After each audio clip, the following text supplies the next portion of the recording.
So I decided to start this channel because I felt like I walked a pre-medical path that only a handful of students have done. I've written more personal statements over the years than any single student should need to write. I've certainly taken the MCAT more times than I care to admit.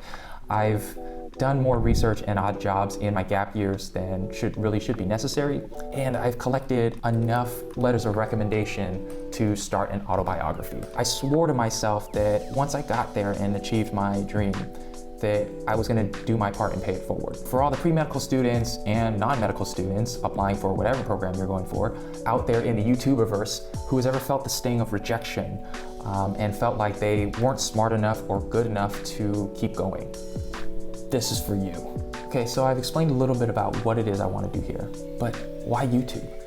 Well, one of my favorite YouTubers that I follow, Ali Abdaal, said something that made me realize that I wanted to share my stories publicly. And at first I was scared and I thought to myself, well, look at these YouTubers with their cool thing. Why don't I have a cool thing? I want a cool thing. At first I thought, well, if I didn't have a cool thing, therefore I will not be successful on YouTube. But that's not entirely true. The YouTuberverse is vast, and I really think that there is something out there for everybody.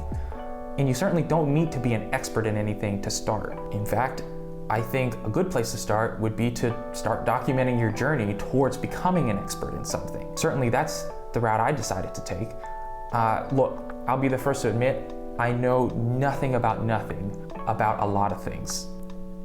All I know is how to be a pre-medical student and a little bit about being a medical student. But as I continue making these videos and posting them, I'm learning about a lot of other skills, and therefore my identity grows. It's getting kind of dark.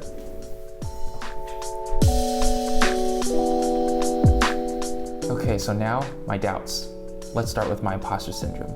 Yes, it's not going anywhere. It is here live and well. Like, is it me or is every medical student on YouTube like the top of their class, repeatedly published, insanely productive, and a consistent content creator?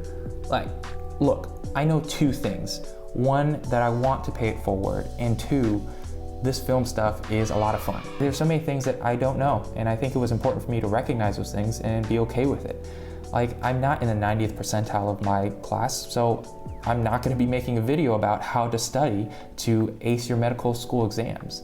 You know, I don't have a super organized, productive calendar. I only know the basics of Anki and Notion. To make a long story short, I feel like I'm still figuring a lot of things out, and that's okay. We don't often learn from experts. We often learn from people who are just one step ahead of us. Okay, the next doubt. Is it too late for me? The niche is oversaturated.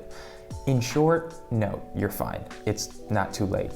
Now, if you're looking to be the next go-to medical student with all the best advice, then you're gonna have your work cut out for you. There are a lot of brilliant students already on the platform with a much more substantial following. However, if you feel like you have something that is uniquely yours, that you feel would be valuable to the community, and you like this video format, I would say go for it. There's literally nothing that can stop you. Don't get caught up with whether or not the information is already on YouTube. It probably is, but look, at the end of the day, information does not need to be novel to be valuable to someone. All right, the last doubt I want to talk about is a concern I think a lot of people have, and that's about camera and gear. If it's not filmed right the first time, why even bother? Well, in my short time on YouTube, I feel comfortable in saying, so what?